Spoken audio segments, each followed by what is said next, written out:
Nakipagkita na naman siguro siya doon. Sinasabi ko na nga ba eh. Ha? Bakit, ma? Oh, Kaisel, Ano po? bakit ngayon ka lang? Kasi po, matagal po ako nakasakay kanina. Ah, ganun ba? O sige, magbihis ka na muna doon sa kwarto at kakain na tayo mamaya.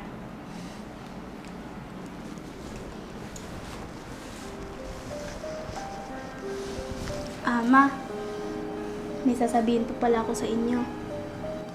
Ano yun? Kasi po, si Ate Emma, nakita ko siya kanina sa may plaza. Nag-aabang ako ng sasakyan. May kasama siyang lalaki. Ano? Sino naman yun? Hindi ko po alam, ma. Sinabi niya kasi sa akin nung nakausap ko siya, makikipagkita lang daw siya sa kamag-anak niya. Hindi kaya yung lalaki na nakita ko nung nakaraan? Nakipagkita na naman siguro siya doon.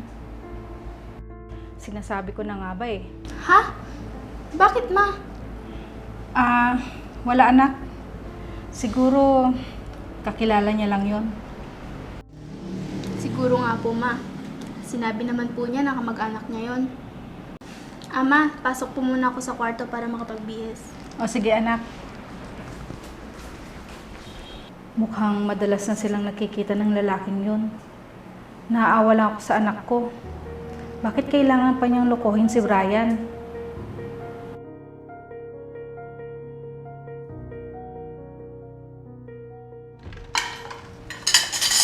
Mahal, papasok na ako.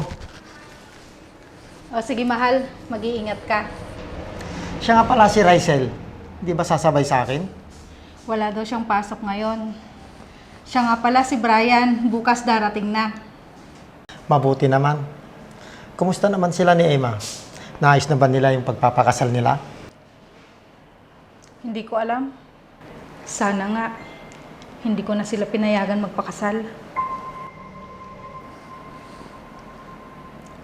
Bakit mahal? May problema ba? Wala naman mahal. Sige na, pumasok ka na. Baka mahuli ka pa sa trabaho mo. Sige mahal, alis na ako. Sige mahal, mag-iingat ka sa pagmamaneho mo. Salamat.